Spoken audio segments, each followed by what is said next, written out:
Y'all give it up for Jeremiah. Only time he's ever going to see 3 women open up for him.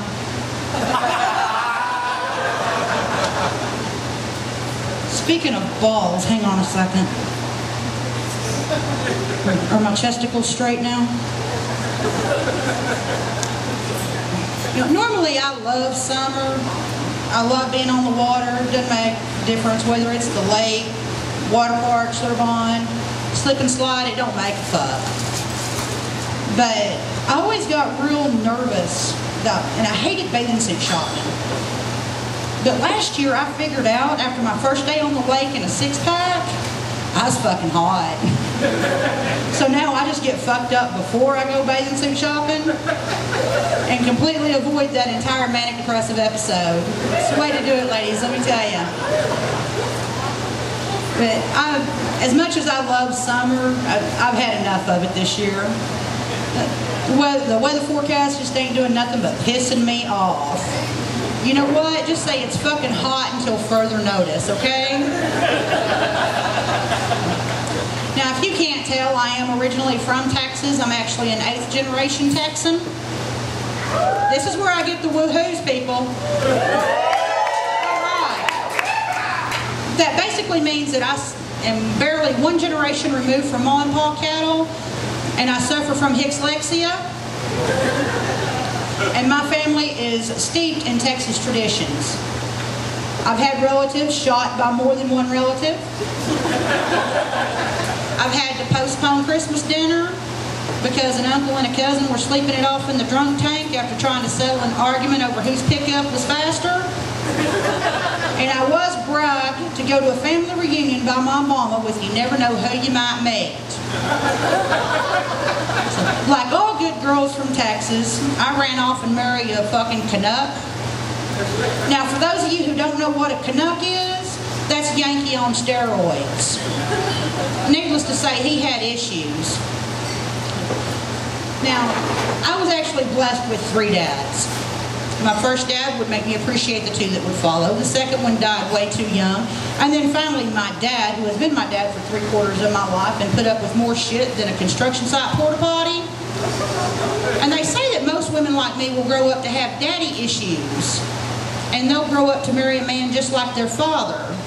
I couldn't make up my mind which fucking one, so I married my mother with a penis.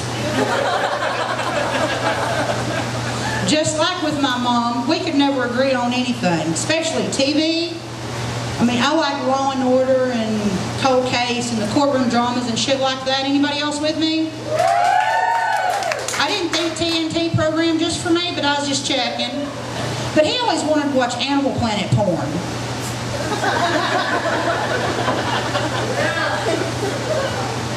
Uh-oh, we got a fan back there.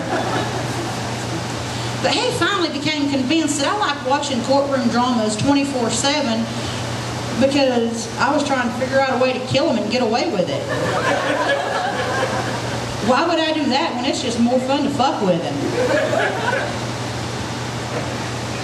Here, honey, would you start the car? Which one's the brake line again? Or my favorite, no girls, that's Daddy's plate. I fixed that special for Daddy. He finally just quit fucking eating. So I quit cooking. And he started complaining, how come you don't fix me no supper anymore? So fine. So I start cooking again. But that didn't last long. He comes home from work Labor Day and says, hey honey, what you watching? It's a Law and Order marathon, motherfucker. You hungry? So I am recently single. And let me tell you, he kicked my ass in the divorce too.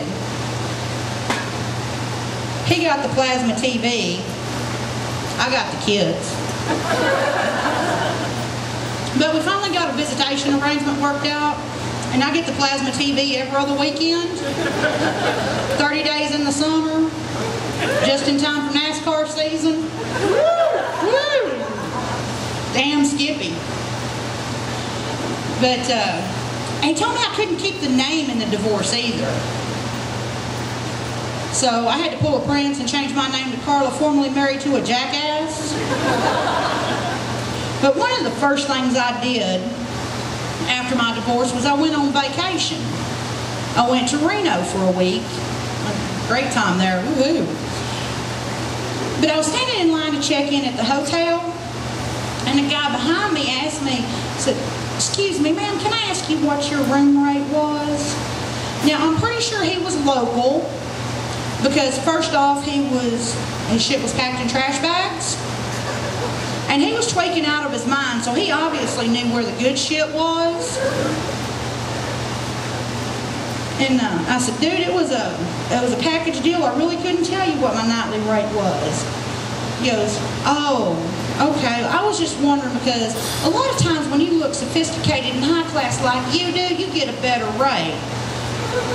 I don't know what it is about me, but they take one look at me and that rate just goes up and up and up and up and up." Now, for that one moment in my life to be called sophisticated and high class was worth every fucking cigarette I smoked to save them Marlboro miles for that matching set of luggage. But now, as I said, I am from Texas, and I take Southern hospitality, good manners, and sweetness to a whole new level. The word pussy actually comes to mind, to be honest with you. I was married twice as long as I should have been, because that's easier than asking for a divorce. I've been taking care of a dog for 3 fucking years because I couldn't say no in the Walmart parking lot. I am so non-confrontational, I had my last kid. Sheila talked a little bit about birth control. Now let me tell you, what they say about birth control pills and antibiotics not mixing well, that is completely accurate. I have a 9-year-old that is a walking, talking testament to that fact. I called my mom and give her the good news, and she's like, "Well, how'd that happen?" "Well, first off, Mom, you know, when a boy likes a girl," she's like, "I'm not that clueless." "Well, I was sick and," "Well, you couldn't have been too damn sick." "Are you kidding me? That was 4 minutes out of my life. An argument to last note would last 4 fucking days. That was much easier." But that's all right. I'm not allowed in that Walmart parking lot anymore. So. But I was thinking about it as kind of start dating again. Now, I expect the woman you marry is not the same woman that you divorced 20 years later. It's more like divorcing your mother-in-law. So I put on a few pounds, and I was trying to change out of my sweatpants, my old married woman sweatpants, and into my skinny jeans. Now, I ain't grown an inch since I was in the 6th grade. Not taller anyway. So I was so excited when my pants were too short. So I had to go and measure myself. And it turns out I still ain't grown no taller. My ass had just grown wider. So I went on a diet.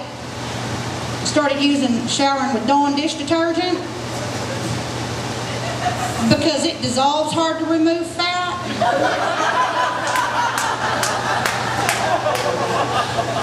And I've lost 30 pounds. So I tried to sign up for eHarmony, but they rejected me because my credit's so bad nobody will take my cash without 7 references. And unredeemed scratch-off tickets in your car do not constitute a savings account. So I signed up for dataconvict.com. Their only requirement was a valid address to use for parole. And let me tell you, they get real excited about women who have already had their dignity beaten out of them with the 3-kid stick.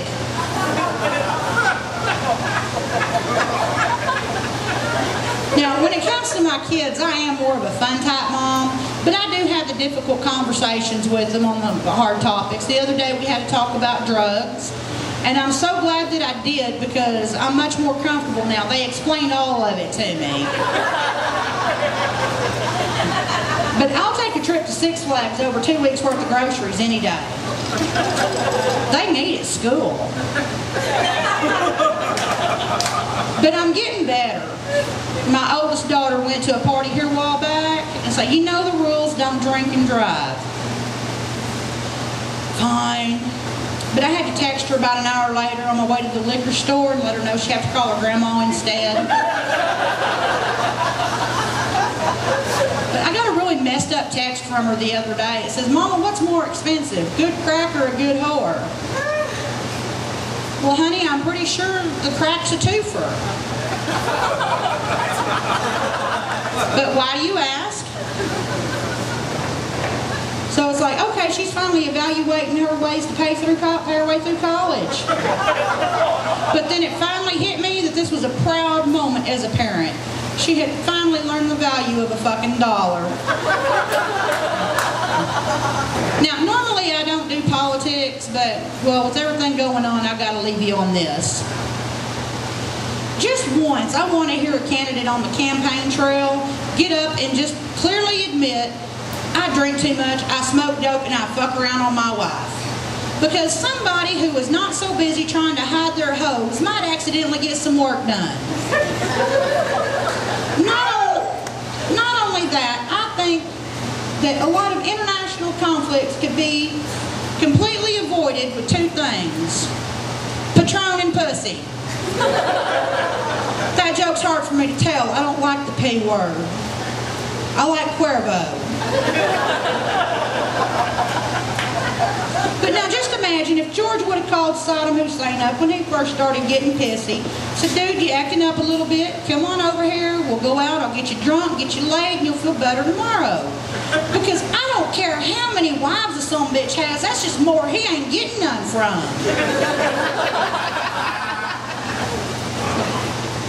People get good ideas when they're fucked up. But I think world peace could actually be achieved with a fifth and a fuck.